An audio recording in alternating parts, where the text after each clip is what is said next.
اب نئے مضمون کا آغاز ہوتا ہے جس کا عنوان ہے فرق درمیان محقق و مدعی و محق و مبطل، یعنی صاحب تحقیق اور ڈینگے مارنے والے اور حق گو اور جھوٹے کے درمیان فرق۔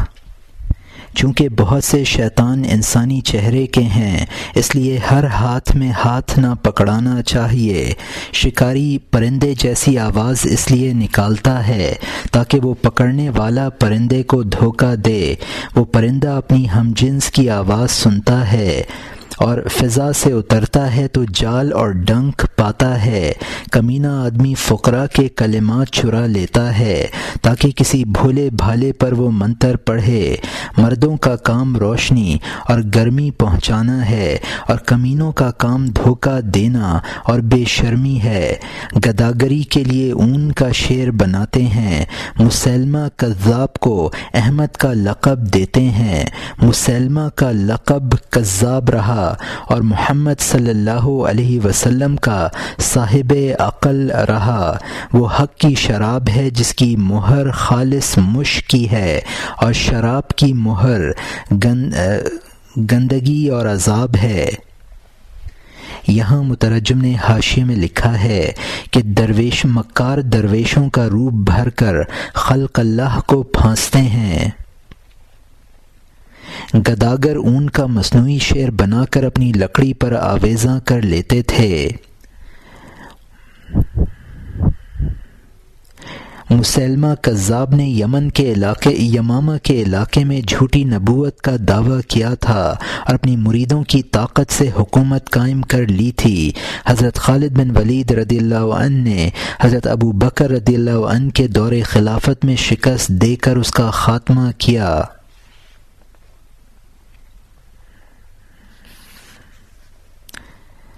اور یہاں حاشیہ ختم ہوتا ہے۔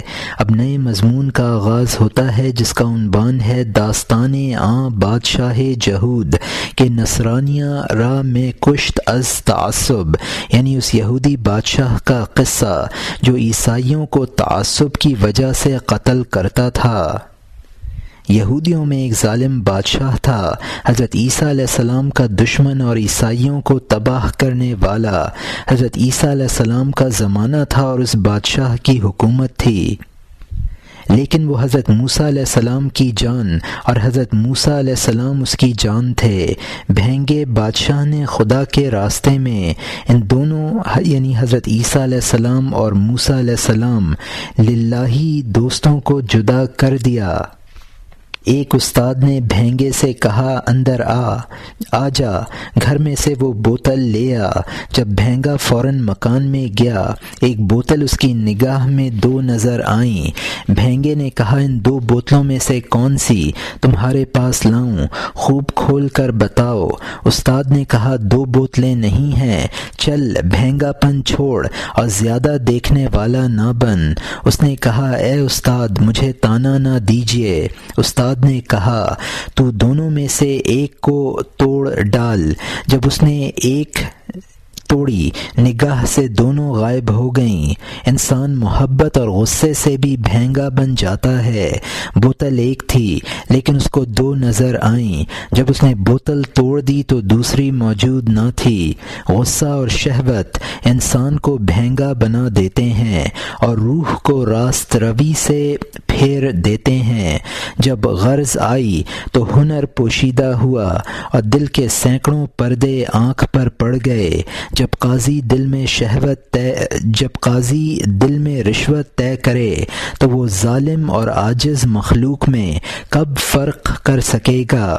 بادشاہ یہودیت کے کینے سے ایسا بھینگا بن گیا کہ الامان والحفیظ لاکھوں مومن مظلوم مار ڈالے کہ میں موسیٰ علیہ السلام کے دین کی پشت و پناہ ہوں۔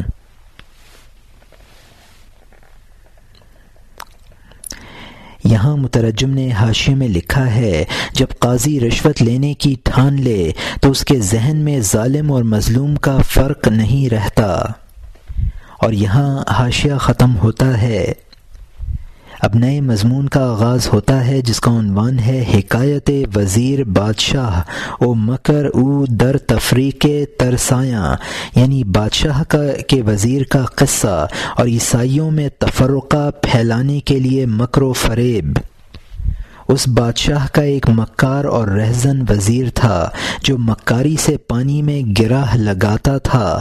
اس نے کہا نصرانی اپنی جان کی اس طرح حفاظت کریں گے کہ بادشاہ سے اپنے دین کو چھپائیں گے۔ بادشاہ سے کہا اے طالب اسرار بادشاہ، ان کو قتل نہ کر اور ان کی خون ریزی چھوڑ دے۔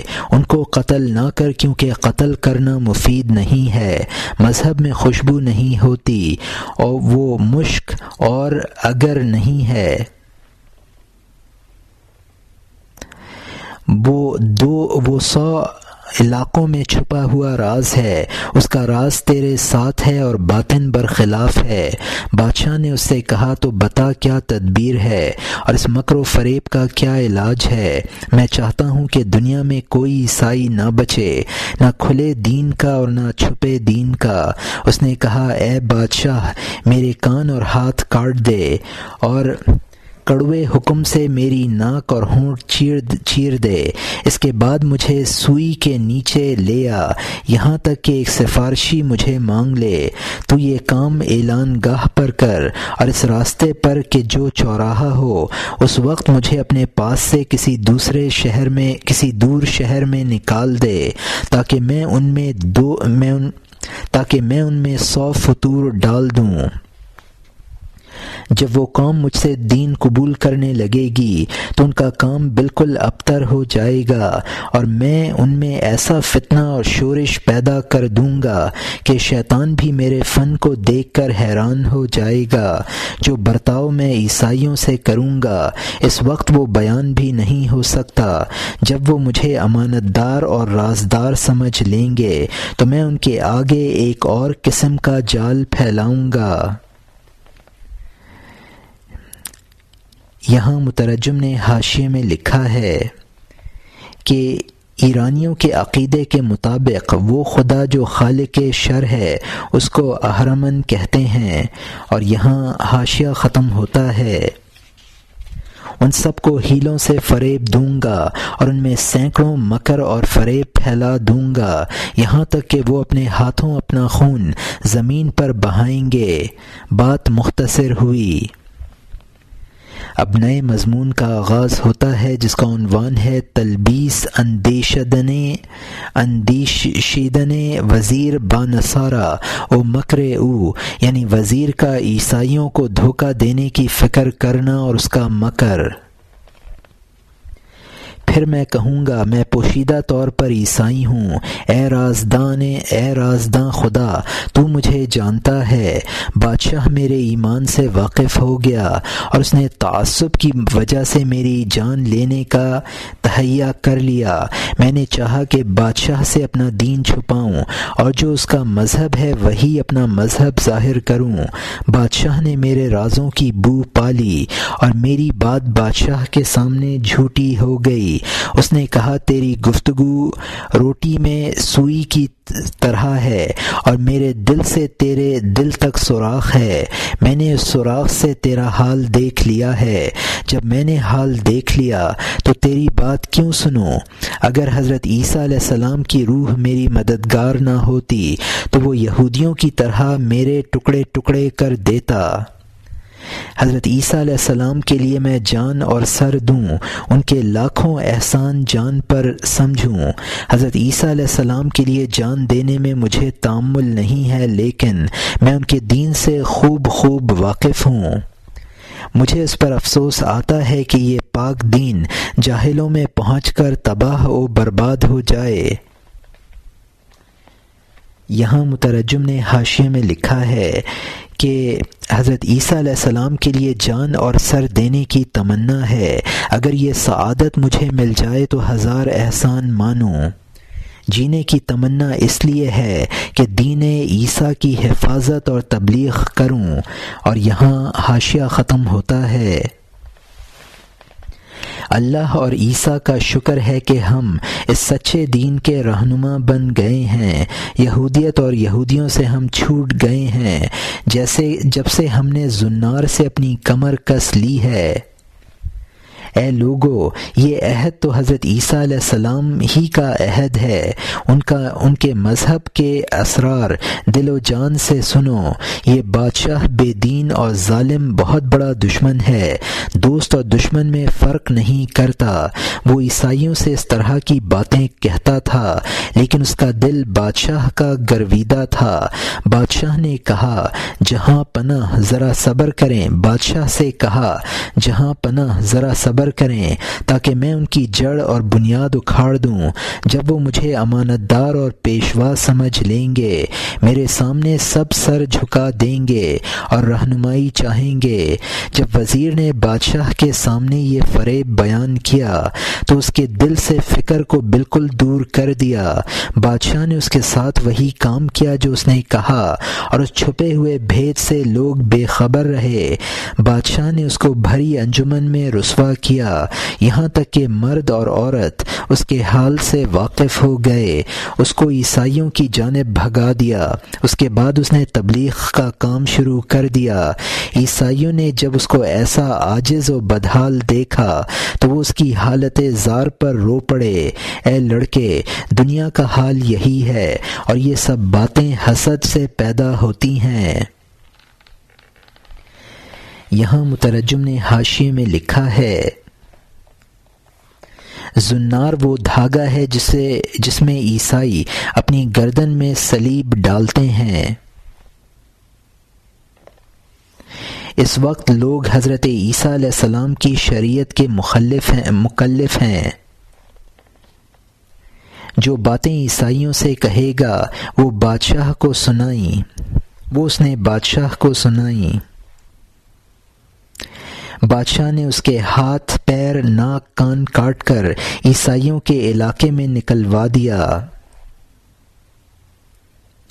حسد یہ سب کراتا ہے جو وزیر عیسائیوں کے ساتھ کر رہا تھا۔ اور یہاں حاشیہ ختم ہوتا ہے۔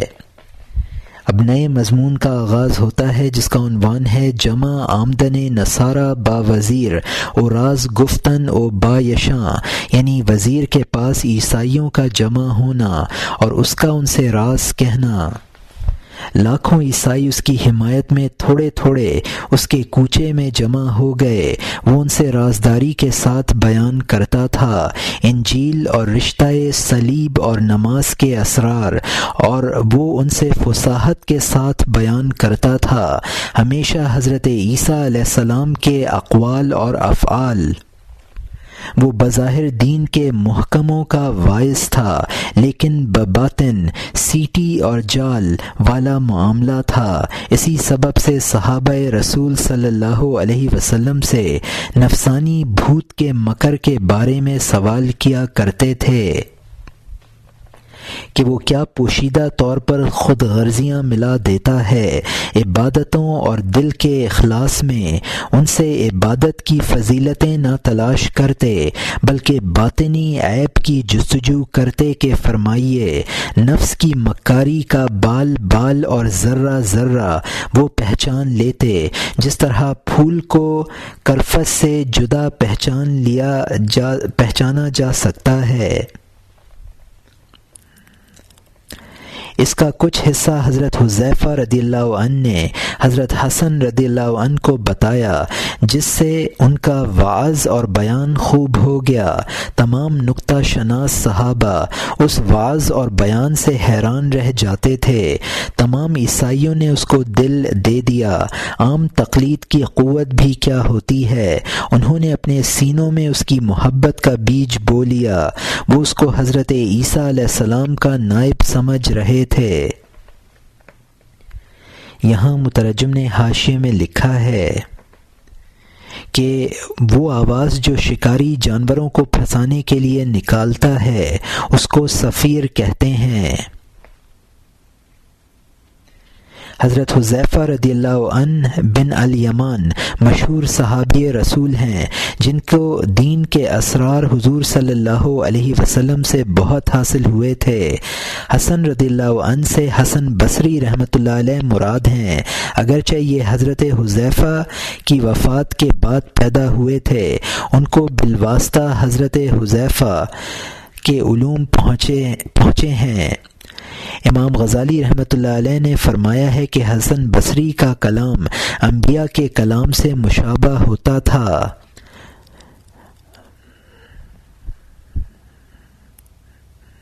دجال ایک جھوٹے کا نام ہے جو قیامت کے قریب رونما ہوگا۔ بہت سے لوگ اس کی شعبدہ بازی سے معتقد ہو کر اس کے پیرو بن جائیں گے۔ اور یہاں حاشیہ ختم ہوتا ہے۔ وہ خفیہ طور پر ملعون کانا دجال ہے۔ اے خدا اچھے مددگار ہماری فریاد سن۔ اے خدا لاکھوں جال اور دانے ہیں اور ہم لالچی بھوکے پرندوں کی طرح ہیں۔ ہم ہر وقت ایک نئے جال میں گرفتار ہیں، اگرچہ ہم سب باز اور سیمرغ بن جائیں۔ تو ہمیں ہر وقت چھڑاتا ہے اور پھر ہم کسی جال کی طرف چل دیتے ہیں۔ اے بے نیاز ہم اس بورے میں گیہوں بھرتے ہیں، جمع شدہ گیہوں کو گم کر دیتے ہیں۔ جب ہم عقل سے سوچتے ہیں تو گیہوں میں یہ کمی چوہے کی مکاری سے ہے۔ چوہے نے ہمارے بورے میں سوراخ کر لیا ہے، اس کے مکر سے ہمارا ذخیرہ برباد ہو گیا ہے۔ اے عزیز پہلے چوہے کی شرارت کو رفع کر، پھر گیہوں جمع کرنے کی کوشش کر۔ صدر کی یہ حدیث سن لے کہ کوئی نماز بغیر حضور قلب کے مکمل نہیں ہوتی۔ اگر کوئی چوہا ہمارے بورے میں چور نہیں ہے تو 40 سالہ اعمال کے گیہوں کہاں ہیں؟ ہر روز کا ذرہ ذرہ سا صدق کیوں ہمارے اس انبار میں جمع نہیں ہوتا ہے؟ آگ کی بہت سی چنگاریاں لوہے سے نکلیں اور اس دیوانہ دل نے ان کو قبول اور جذب کیا، لیکن ایک چھپا ہوا چور اندھیرے میں چنگاریوں پر انگلی دھر دیتا ہے۔ یہاں مترجم نے حاشیے میں لکھا ہے کہ سیمرغ کہا جاتا ہے کہ کوئی نادر الوجود پرندہ ہے جو کوہ قاف میں رہتا ہے۔ اس کے پروں میں 30 رنگ ہوتے ہیں۔ انسان کو پہلے شیطانی وساوس سے نجات حاصل کرنی چاہیے، اس کے بعد عبادت کا ذخیرہ کرے۔ نماز جب ہی مکمل ہوگی جب دل میں شیطانی وسوسہ کا دخل نہ رہے۔ 40 سالہ عمر جوانی کی ہوتی ہے عموماً، جس میں انسان باطن کی اصلاح کی طرف متوجہ نہیں ہوتا ہے۔ شیطان ان شراروں کو بجھا دیتا ہے جو عبادت سے پیدا ہوتے ہیں۔ اور یہاں حاشیہ ختم ہوتا ہے۔ چنگاریوں کو فوراً بجھا دیتا ہے تاکہ آسمان پر کوئی چراغ روشن نہ ہو۔ جب تیری ساری عنایتیں ہمارے ساتھ ہو جائیں گی تو اس کمینہ چور کا ڈر کب ہو سکتا ہے؟ اگر ہر قدم پر ہزاروں جال ہوں، جب تو ہمارے ساتھ ہے تو کچھ غم نہیں۔ روحوں کو بدن کے جال سے ہر شب تو رہا کر دیتا ہے، تختیاں اکھاڑ دیتا ہے۔ روحیں ہر شب اس پنجرے یعنی جسم سے چھوٹ جاتی ہیں، فارغ البال، بغیر افسری اور ماتحتی کے۔ جس طرح رات کو قیدی قید خانے سے بے خبر ہوتے ہیں اور رات کو کارکنان سلطنت سے بے خبر ہوتے ہیں، نہ کسی کو فائدہ اور نقصان کا غم اور فکر، نہ اس فلانے اور اس فلانے کا خیال۔ خدا شناس کی یہ حالت بغیر نیند کے بھی ہوتی ہے۔ خدا نے فرمایا ہے وہ سوئے ہوئے ہیں، اس سے نہ بھاگ۔ وہ دن و رات دنیا کے احوال سے غافل ہوتا ہے، خدا کے دست تصرف میں قلم کی طرح ہے۔ وہ شخص جو لکھنے میں ہاتھ کو نہیں دیکھتا، وہ قلم کی حرکت کو اسی کا فعل سمجھتا ہے۔ یہاں مترجم نے حاشیے میں لکھا ہے کہ الواح لوح کی جمع ہے یعنی تختہ، یعنی جس طرح خدا روحوں کو آزاد کر دیتا ہے اسی طرح ہمیں شیطانی وسوسے سے آزاد کر دے گا۔ ہر طرح کی تکالیف سے آزاد کو فارغاں کہا ہے۔ عارف وہ ہے جس کو خدا کی معرفت حاصل ہو گئی ہو۔ قرآن پاک میں اصحاب کہف کے بارے میں فرمایا گیا ہے کہ وہ سوئے ہوئے ہیں۔ اصحاب کہف بزرگوں کی ایک جماعت تھی جو دقیانوس بادشاہ کے زمانے میں پیغمبر وقت پر ایمان لے آئے تھے۔ بادشاہ کے ظلم کے خوف سے ایک غار میں جا چھپے تھے۔ اصحاب کہف کے بارے میں اس عقیدے سے گریز نہ کر، اصل کاتب کا پنجہ ہے، وہ جس طرح چاہتا ہے قلم چلتا ہے۔ وہ شخص جس کو خدا کی معرفت حاصل ہو گئی ہو اس کو عارف کہتے ہیں۔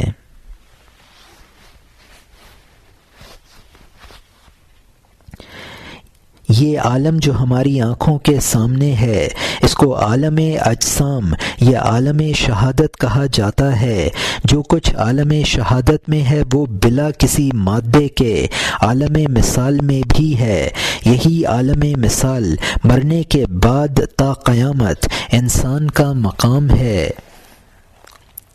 خواب میں یہی عالم مثال نظر آتا ہے۔ اس کے علاوہ ایک عالم ارواح ہے جو مادہ اور کیفیت دونوں سے منزہ ہے۔ اور یہاں حاشیہ ختم ہوتا ہے۔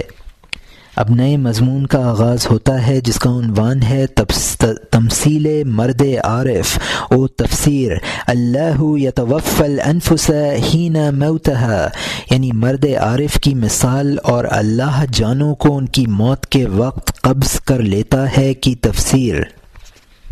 عارف کے حال کا کچھ حصہ اللہ نے واضح کر دیا ہے کہ لوگوں کو حسی نیند بھی بے خود کر دیتی ہے۔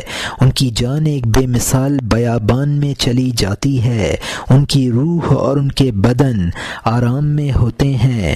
یہ لوگ حرص اور جھکاؤ اور پریشانی سے فارغ ہوتے ہیں، اس پرندے کی طرح جو جال اور پنجرے سے آزاد ہو گیا ہو۔ آخر جب دن کے سپاہی نے سنہری ڈھال لگا کر رات کے چور کا تلوار سے سر کاٹ گرایا، ہر جان کا جسم کی طرف میلان ہوتا ہے، ہر بدن روح سے باردار ہو جاتا ہے۔ سیٹی کے ذریعے تو پھر جال بچھا دیتا ہے، سب کو مصیبت کے جال میں پھانس دیتا ہے۔ جب صبح کے وقت کا نور نمودار ہوتا ہے اور آسمان کا سنہری گدھ اڑنے لگتا ہے، صبح کو پیدا کرنے والا اسرافیل کی طرح ان جگہوں سے سب کو صورت میں لاتا ہے، منتشر روحوں کو جسموں میں لے آتا ہے، ہر جسم کو پھر باردار کر دیتا ہے، روح کے گھوڑے کو زین سے ننگا کر دیتا ہے۔ نیند موت کی بہن ہے کا مطلب یہی ہے، لیکن اس لیے کہ وہ دن میں واپس آئیں ان کے پیر میں لمبی رسی باندھ دیتا ہے تاکہ اس سبزے زار سے دن میں واپس لے آئے اور چراگاہ سے اس کو بوجھ کے نیچے لاتا ہے۔ کاش اصحاب کہف کی طرح اس روح کو محفوظ کر دیتا، یا اس طرح جیسے کشتی نے نوح کی حفاظت کی، تاکہ بیداری اور ہوش کے اس طوفان سے چھوٹ جاتے۔ یہ دل اور آنکھ اور کان، اے مخاطب، بہت سے اصحاب کہف دنیا کے اندر تیرے پہلو میں تیرے سامنے اب بھی موجود ہیں۔ یار اور غار دونوں ان کے ہمراز ہیں، لیکن تیری آنکھ اور کان پر تو مہر ہے، کیا فائدہ؟ اب سمجھ لے کہ یہ حجابات کس لیے ہیں، آنکھوں اور کانوں پر خدا کی مہر کس وجہ سے ہے۔ یہاں مترجم نے حاشیے میں لکھا ہے کہ شکاری کی سیٹی جس سے شکار مائل ہو جاتا ہے اس کو صفیر کہا ہے۔ بیداری میں طرح طرح کے دردوں سے دوچار ہونا پڑتا ہے۔ صبح کو رات کی تاریکی سے نکالنے والے کو فالق الاصباح کہا ہے۔ اسرافیل اس فرشتے کا نام ہے جو قیامت کے قریب سور پھونکے گا۔ جانوروں کو چراگاہ سے واپس لانے کے بعد لادا جاتا ہے۔ حضرت نوح علیہ السلام کی کشتی نے چند روز حفاظت کی۔ بیداری میں انسان طرح طرح کے مصائب اور افکار سے دوچار ہو جاتا ہے۔ اصحاب کہف کی طرح کے بہت سے اولیاء اس وقت بھی گرد و پیش میں موجود ہیں، لیکن ہمیں بصیرت حاصل نہیں کہ ان کو پہچان سکیں۔ اور یہاں حاشیہ ختم ہوتا ہے۔ اب نئے مضمون کا آغاز ہوتا ہے جس کا عنوان ہے سوال کردن خلیفہ از لیلہ او جواب او، یعنی خلیفہ کا لیلہ سے سوال کرنا اور اس کا جواب۔ خلیفہ نے لیلہ سے کہا کہ کیا تو وہی ہے کہ تیری وجہ سے مجنوں پریشان اور دیوانہ ہوا ہے؟ خلیفہ نے لیلہ سے کہا کیا تو وہی ہے کہ تیری وجہ سے مجنوں پریشان اور دیوانہ ہوا ہے؟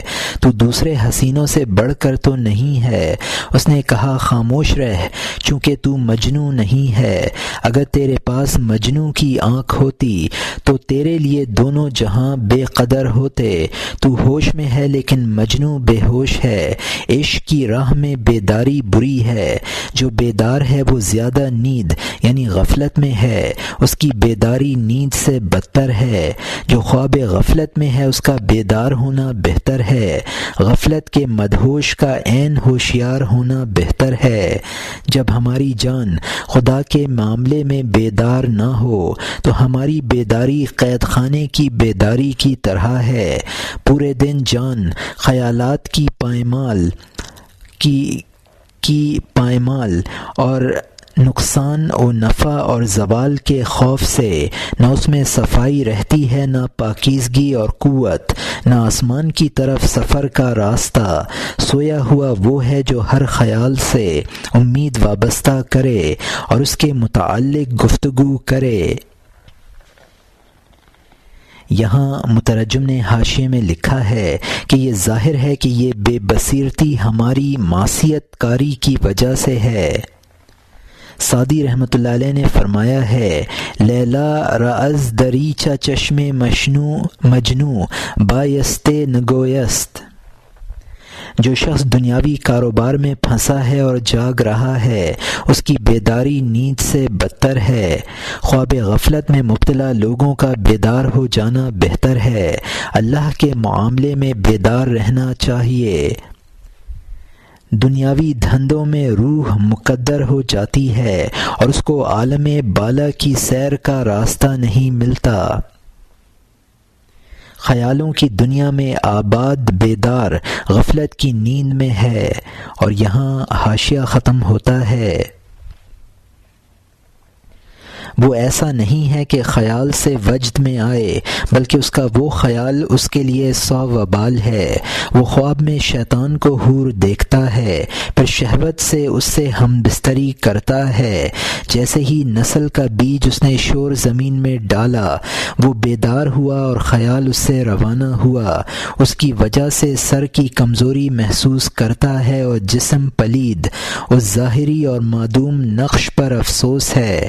پرندہ اوپر اڑ رہا ہے اور اس کا سایہ پرندے کی طرح زمین پر اڑان کر رہا ہے۔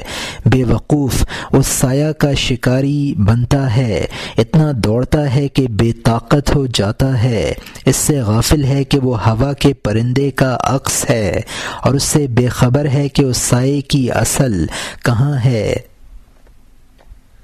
وہ سایہ کی طرح تیر اندازی کرتا ہے اور جستجو ہی میں اس کا ترکش خالی ہو جاتا ہے۔ اس کی عمر کا ترکش خالی ہوا، عمر برباد گئی، سایہ کے شکار میں دوڑنے سے جل بھن گیا۔ جب اللہ کا سایہ اس کی دایا ہو تو اس کو سایہ کے خیال سے نجات دے گا۔ یہاں مترجم نے حاشیے میں لکھا ہے کہ وجد کی وہ کیفیت جو سالکوں پر طاری ہوتی ہے اس کو حال کہتے ہیں۔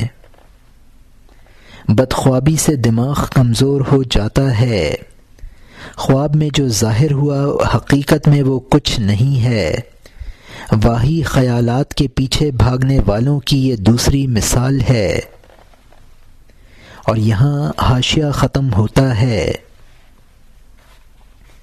اب نئے مضمون کا آغاز ہوتا ہے جس کا عنوان ہے در تخریز متابعت ولی مرشد، یعنی رہنما ولی کی تابع داری کی ترغیب۔ خدا کا بندہ اللہ کا سایہ ہوتا ہے، وہ اس دنیا کا مردہ اور خدا کا زندہ ہوتا ہے۔ اس کا دامن شک و شبہ کے بغیر جلد تھام لے تاکہ آخرت کی مصیبت سے تو چھوٹ جائے۔ کیف مدذل اولیاء کا وجود ہے جو اللہ کے آفتاب کے نور کے رہنما ہیں۔ اس وادی میں بغیر رہنما کے نہ چل، خلیل اللہ کی طرح کہہ دے میں ڈوب جانے والوں کو پسند نہیں کرتا ہوں۔ جا سایہ کے ذریعے آفتاب کو حاصل کر لے اور شاہ شمس تبریزی کا دامن تھام لے۔ اس جشن اور شادی کا اگر تجھے راستہ معلوم نہیں ہے تو ضیاء الحق حسام الدین سے پوچھ لے۔ اگر راستے میں حسد تیرا گلا دبائے، حسد میں شیطان کو غلو ہے، اس لیے کہ وہ حسد کی وجہ سے آدم سے ذلت محسوس کرتا ہے اور حسد کی وجہ سے نیک بختی سے جنگ کرتا ہے۔ راستے میں اس سے سخت گھاٹی نہیں ہے، وہ شخص بڑا خوش نصیب ہے جس کے ساتھ حسد نہیں ہے۔ یہ جسم حسد کا گھر ہے سمجھ لے، حسد میں پورا خاندان مبتلا ہو جاتا ہے، حسد سے گھرانے تباہ ہو جاتے ہیں، حسد کی وجہ سے شاہی باز یعنی دل کوا بن جاتا ہے۔ اگر جسم سے حسد کا گھر ہو سکتا ہے لیکن اگرچہ جسم حسد کا گھر ہو سکتا ہے لیکن جسم کو اللہ نے خوب پاک کر دیا ہے، اللہ تعالیٰ کی جناب سے پاکی پا لی ہے۔ اس جسم نے جو کبر اور کینہ اور ریاکاری سے بھرا ہے، تم دونوں میرے گھر کو پاک کرو۔ طہر بیتی پاکی کا بیان ہے، نور کا خزانہ ہے اگرچہ اس کا نقش مٹی کا ہے۔ جب تو کسی صاف دل کے ساتھ مکر اور حسد کرے گا تو اس حسد سے دل میں سیاہیاں پیدا ہوں گی۔ یہاں مترجم نے حاشیے میں لکھا ہے کہ کیف مدذل یہ قرآنی آیت کا ٹکڑا ہے، اس میں فرمایا گیا ہے اے نبی کیا تم اپنے رب کی طرف نہیں دیکھتے کہ اس نے کس طرح سائے کو دراز کیا ہے۔ مولانا رحمۃ اللہ علیہ فرماتے ہیں کہ اس سائے سے اولیاء اللہ کے وجود کی طرف اشارہ ہے، یعنی مرشد کامل۔ حضرت ابراہیم علیہ السلام نے ستارے کی الوہیت سے انکار کرتے ہوئے فرمایا تھا لا احب العافلین، یعنی میں چھپ جانے والوں کو پسند نہیں کرتا۔ مراد دنیائے ناپائیدار کے تعلقات ہیں۔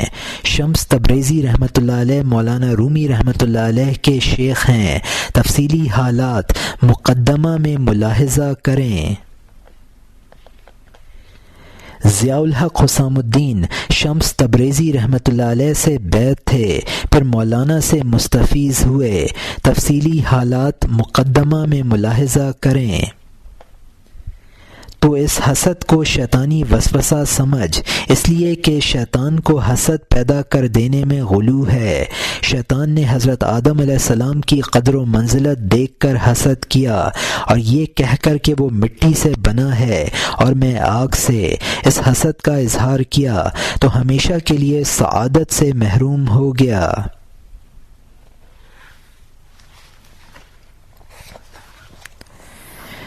تمام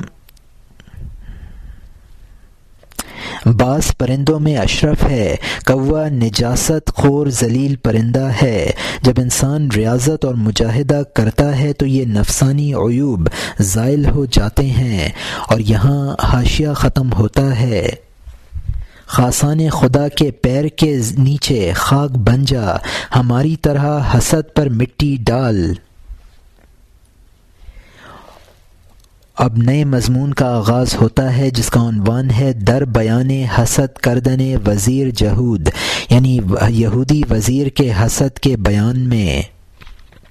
وہ کمینہ وزیر حسد سے بنا تھا، اس لیے اس نے ناحق کان اور ناک برباد کیے، اس امید پر کہ حسد کے ڈنگ کے ذریعے اس کا زہر مسکینوں کی جان پر پہنچ جائے گا۔ جو شخص حسد کی وجہ سے اپنی ناک کاٹتا ہے وہ اپنے ہی کو کان اور بے ناک کا کر لیتا ہے، تاکہ تو وہ ہے جو بو سونگھے، بو اس کو کوچے کی طرف لے جائے، جس میں بو کی صلاحیت نہیں، وہ بے ناک کا ہوتا ہے، وہ بو ہے جو دین کی ہو، اور جب بو سونگھی اور اس کا شکر نہ کیا تو یہ کفران نعمت ہوا، اور گویا وہ اس کی ناک کو کھا گیا۔ شکر کر اور شکر گزاروں کا غلام بن، ان کے سامنے مردہ بن اور عمر دوام حاصل کر، وزیر کی طرح رہزنی کا سامان نہ کر، لوگوں کو نماز سے نہ روک۔